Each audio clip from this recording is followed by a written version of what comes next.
are in the middle of the care economy, those who are tangentially involved in the care economy, and those who are interested in the care economy.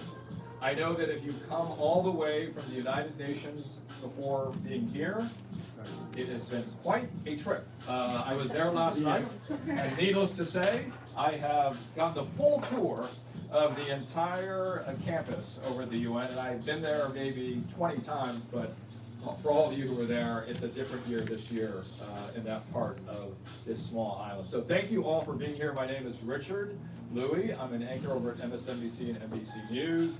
I am pro-care economy. And so I welcome all of you to an event that I cannot thank a very good friend of mine, Pankaj Paul, who had to run to Times Square.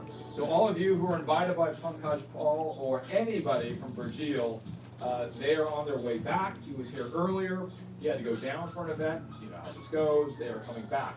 But understanding that you have a busy night, we wanted to welcome all of you and hear from all of those who have supported this very nice, warm gathering today. So on behalf of all of us, I must thank our hosts, not only Pankaj Paul, but his entire team at Burjeel Institute for Global Health, who have been so welcoming. I have been able to spend time for about the last year. I don't, it could be more time, and I'm hoping it continues. We had collaborated at Davos and talking about a very important topic in their portfolio, institutions of health related to cancer.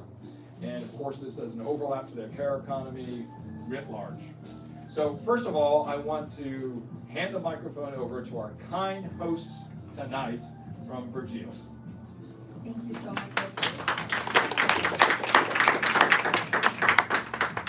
Thank you, and hi everyone, good evening. Thank you so much for coming. I know you were all expecting Pankaj, but I'm just here on his behalf, so you'll have to do with me. First and foremost, thank you so much, like Richard said, for making the trek up here. We really appreciate it. We are a healthcare company here at Burjeel, and patients are our heart and soul.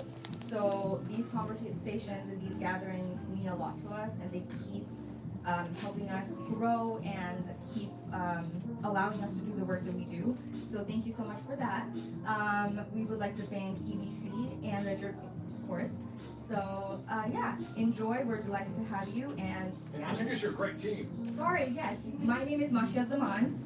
We have, would you guys like to come introduce yourselves? So my name's Alden. I work as a data analyst for Burjeel. I did software engineering. I tried my shot trying to get a job in software. Somehow I ended up in healthcare, and now I'm there. Good evening, everybody. My name is Nicola. I'm an architect. I did this office, and somehow now I am a part of Burjeel, and they couldn't let me go anymore. These two are the backbones of our New York City office. So everything you see is because of them. We also have our new recruit. Yes, our newest hire. Hi everyone, I'm Sami Zaman, and I just joined this week, so I'm very brand new. Third day on the job, but I'm joining Burjeel Holdings, supporting their Richmond office as their product manager.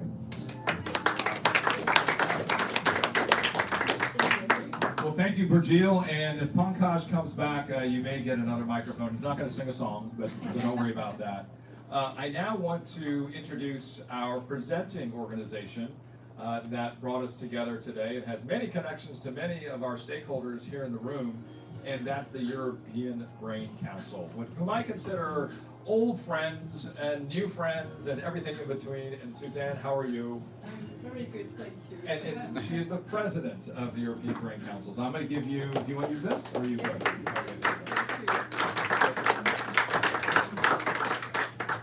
So, you know, in my role as president of the European Brain Council, you never quite know where you're going to end up. And it's been a very busy day today. We've been at the Italian Institute, and we were at the United Nations, and now we're here. Thank you. This is a lovely end to a very long day. So EBC is my, what you say, my joy, but my day job is I'm a researcher. I work in appetite research. That's my day job, but I have a night job, and I'm happy to hear about the work that you're doing with CARE. My husband has Parkinson's, and you know, it's a progressive disorder. He's not so ill but I really feel the importance of the care community in supporting patients. So thank you so much to our hosts. It's wonderful to be here during the United Nations General Assembly and to gather and have a social evening. Thank you so much for this very kind invite. You may be wondering if you don't know what the European Brain Council is. So we're a policy and advocacy organisation. We're comprised of different stakeholders with an interest in the brain. We have, of course, patients and care community. We have research organisations, industry, we have clinicians, policymakers, and we're kind of work under one umbrella, and we're an enabling organisation to bring those people together to talk about things that are really important in the brain space, and that's why we're here. So briefly, so what we'll be doing today. So United Nations, our role is to open a United Nations dialogue on the prevention and control of non-communicable diseases. Brain disorders are part of that. So also then we're interested in the promotion of mental health and well-being. We had the kind of slogan for our meeting, which was the last mile, and this is really about developing a roadmap for governments and partners that is patient-centred to find sooner and smarter treatments and protect families. I'm thinking about the last mile and the last kilometre, and Fred's been escorting me all around New York today, this maze of underground, and I wasn't wearing the right shoes.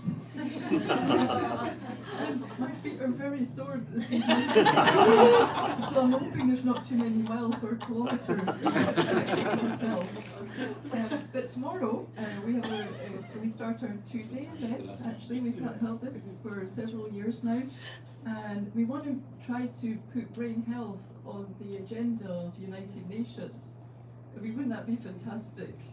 And so we have lots of topics, brain health in the life course, early interventions, neuroscience and society, business and brain health, and global research collaboration. Oh, woohoo! You can take off your shoes.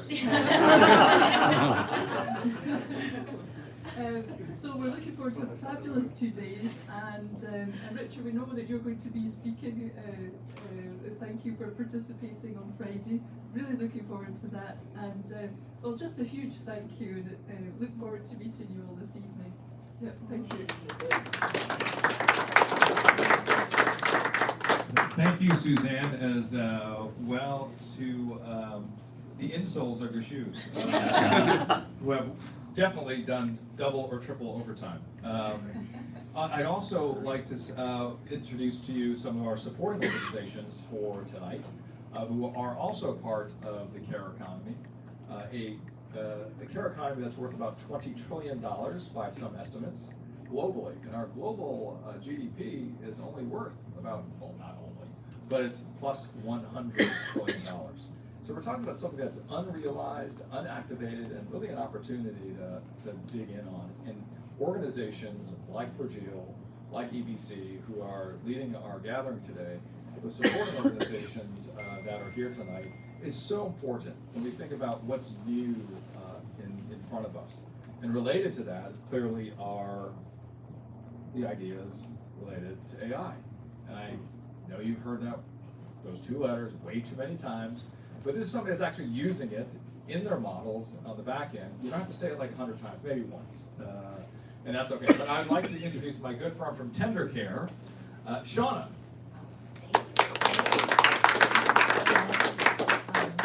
Thank you everyone for coming out tonight. I know everyone is so busy, there's so many events, so truly prioritizing care. So we had so many inspiring conversations tonight. A big thank you to Burjeel for convening all of us here, but also the European Brain Institute for keeping brain health front and center. I have the privilege of being the founder of tendercare, mission to help every single family here in the US, but also globally, be more educated, empowered, and connected to their local community and how they are thinking about caring through the entire journey for different members of their family.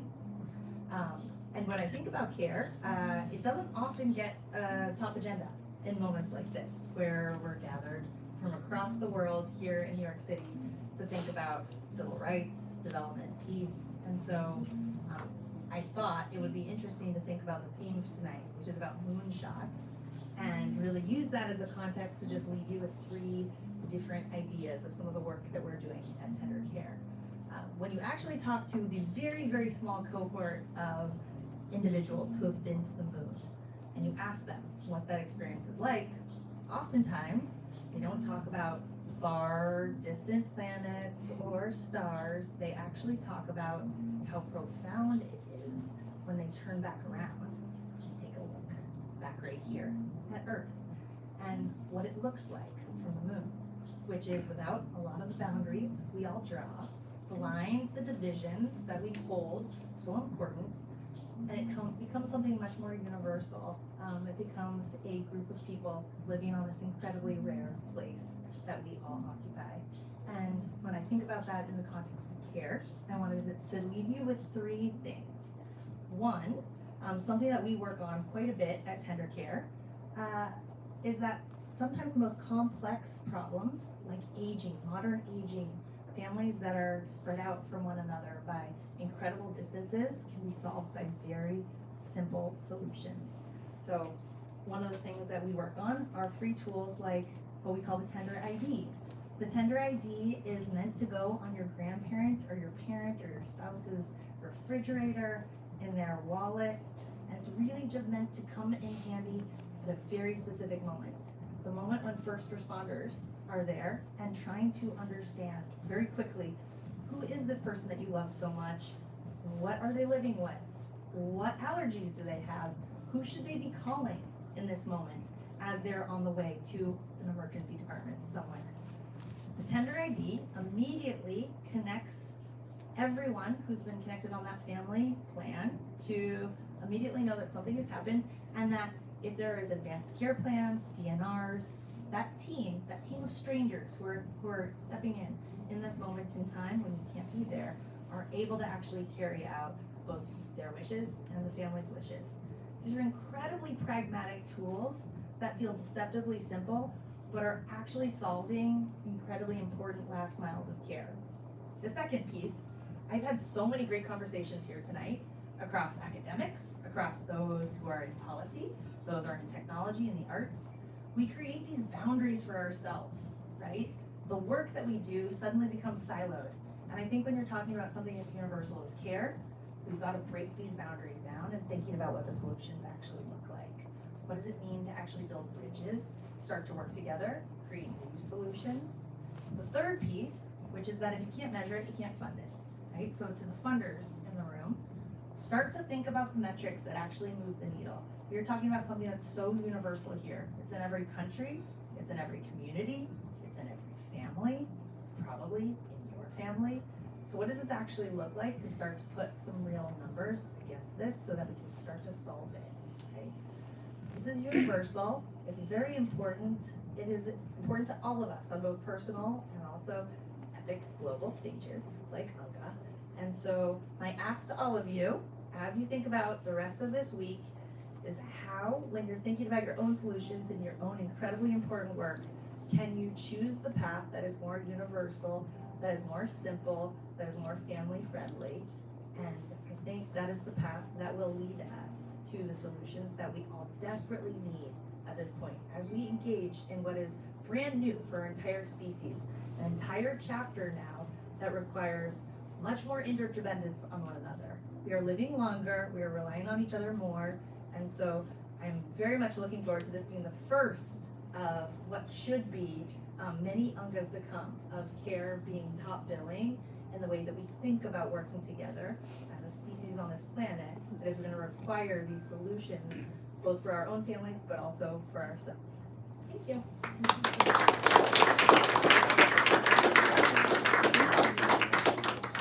This is one of those situations where I said to the speaker, tell us personally why you're involved in this. So I'll say why.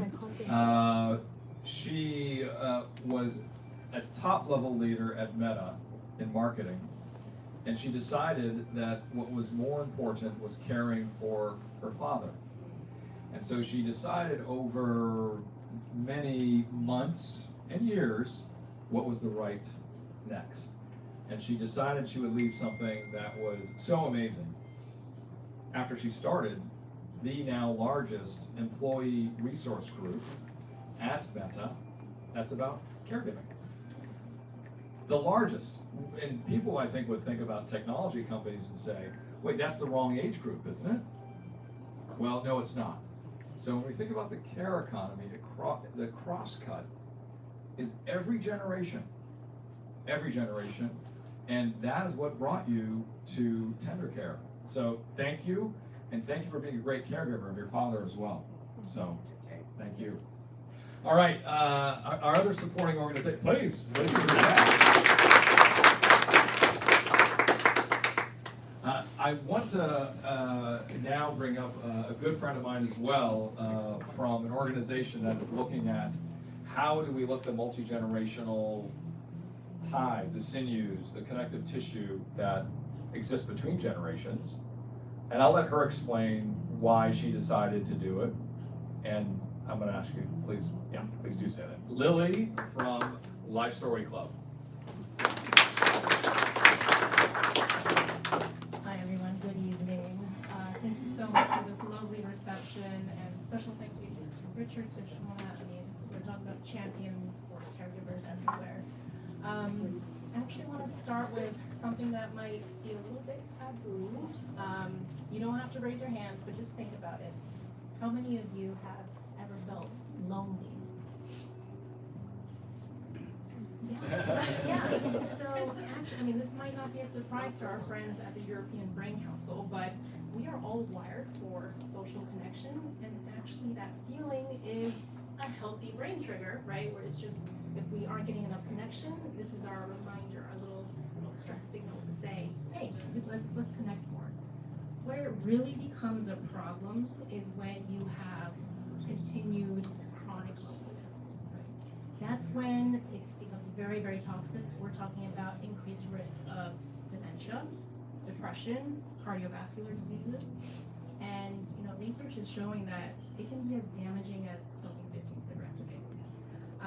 And actually, there's an incredibly huge loneliness epidemic raging across the world, and it's often older people who suffer in silence. And in the U.S., I think over 1 in 3 older people are lonely or socially isolated. So, I am the founder of Life Story Club. We are a nonprofit based here in New York City, and what we do is we tackle loneliness and ageism facing older people. And it was really born out of my volunteer work at a nursing home in Brooklyn, New York. I would gather groups of older people together to share life stories with one another. So I would ask them things like, did your life ever have a major twist? Or did you ever feel like you needed to stand up for yourself? And they became my first Life Story Club. It was kind of my own elder council where, we all together felt really connected and a sense of belonging. Of course, this was right before the pandemic, so COVID-19 hit. It actually ravaged the nursing home that I was at. I lost most of my friends in that first club. I still have one wonderful friend from those early days who joins every week for the last 5 years and counting. And since the height of the pandemic until today, we serve as a lifeline to so many homebound older adults. And so, our programming is run by the most compassionate younger facilitators you will ever meet. I call them our cadre of compassion. And what they do is every week they meet and they listen deeply to older people and share their stories and help them amplify their voices and share some of these stories with loved ones, the community and beyond.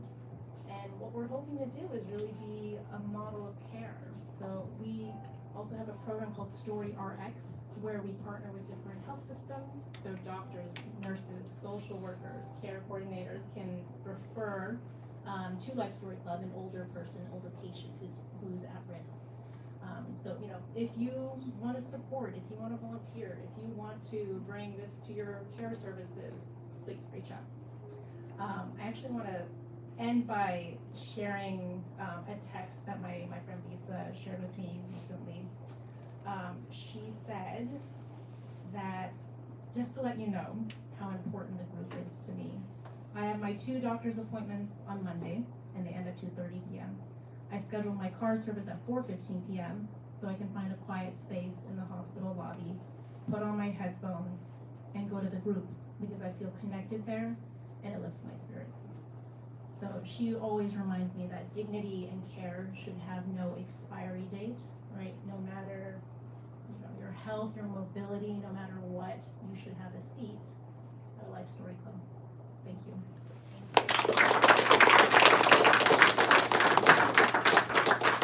Well, thank you, Lily, and for stepping out and stepping forward into the care economy. Not necessarily what I think you thought you would be doing. Is that a no? Twist, a little bit of a twist. Actually, it's a gargantuan twist.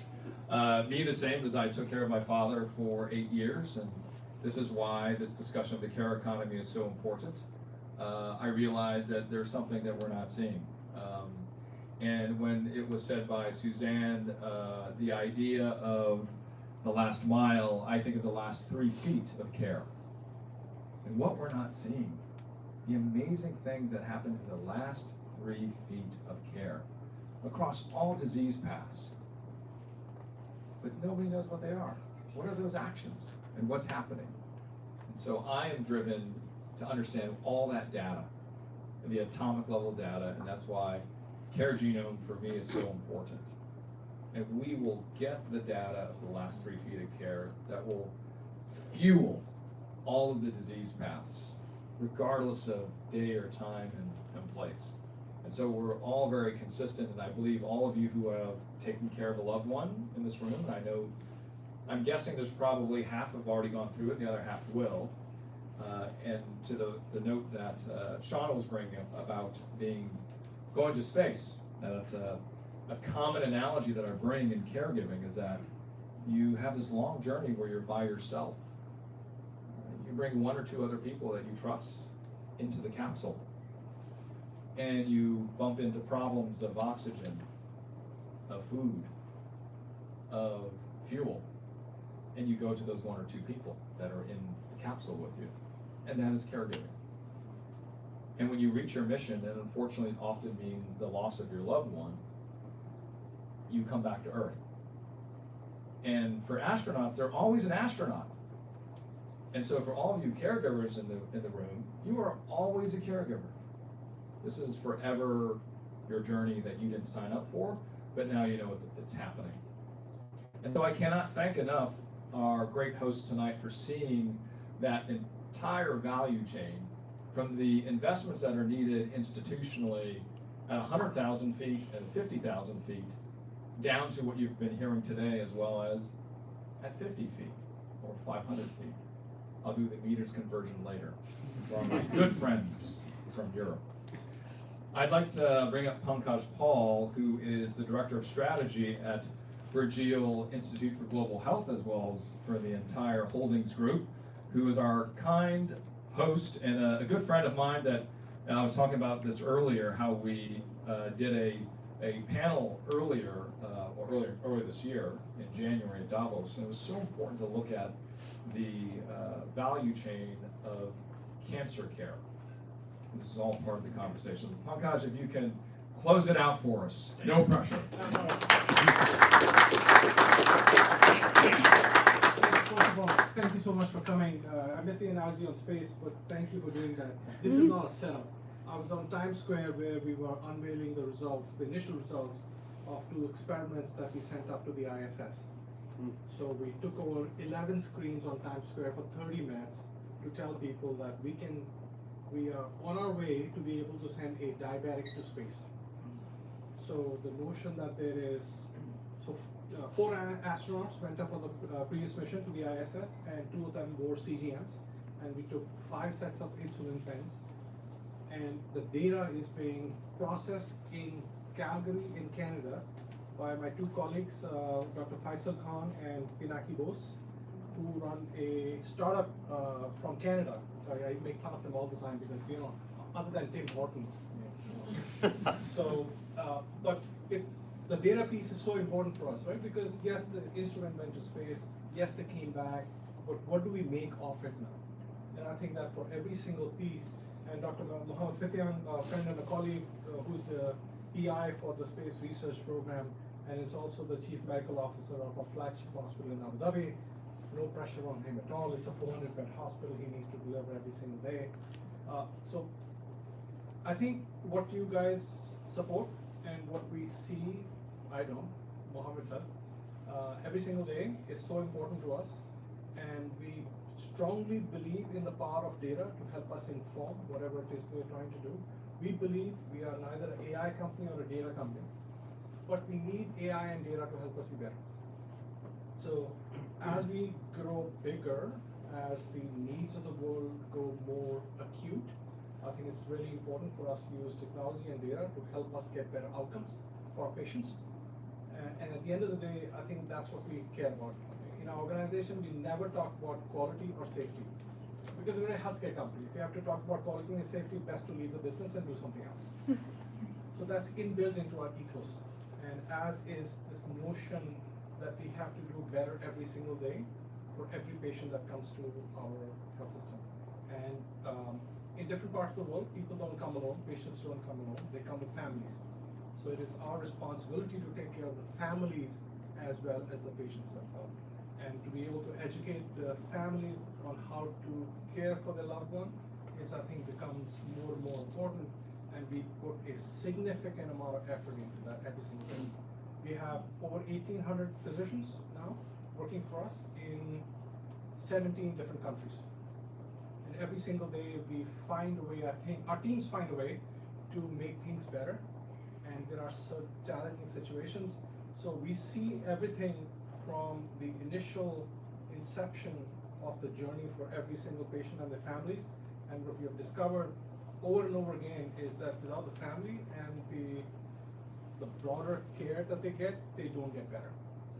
So that's really important, and what you guys do is incredible. I know I couldn't do this, so thank you all for doing what you do, and thank you all for supporting this amazing mission that you're on.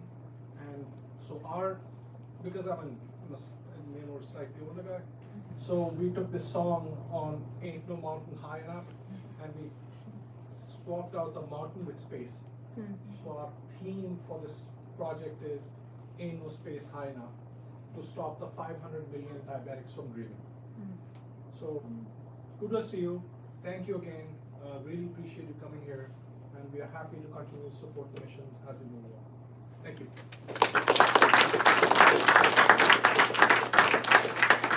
Well, Pankaj, thank you for being part of the care economy through Burjeel Institute for Global Health.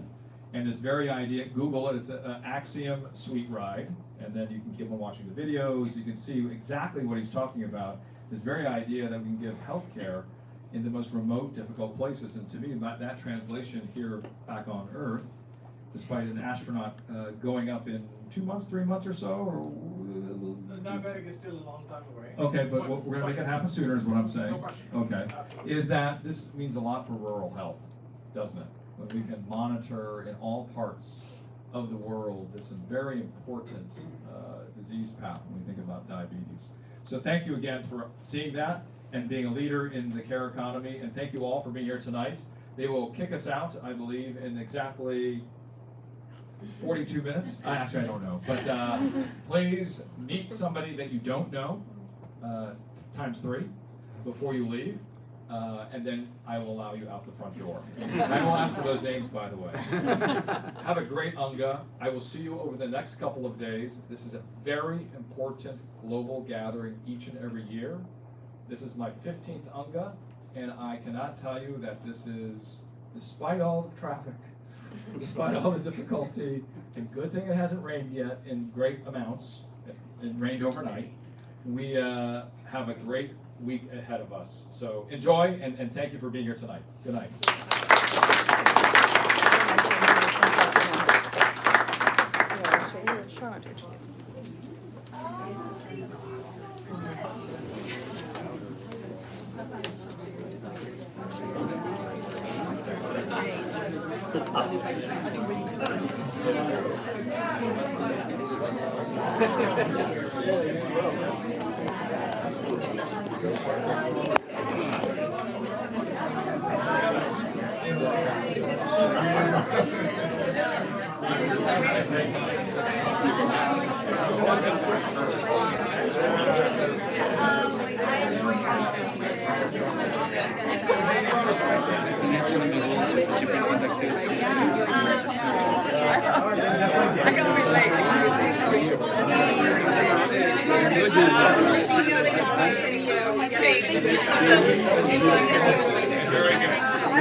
Thank you for seeing what I'm building. Well, we just started 4 years ago, so I have a breast care. Like a team, though, that for the next person in your family that you care about and want this in their whole life. I think I'm on the iGen table, but I don't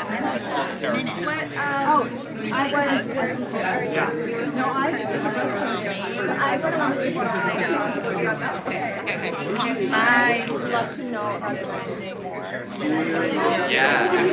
Absolutely. Let me give you a sorry. I don't know why I'm late. Because this is and a bunch of it's like now I actually have no I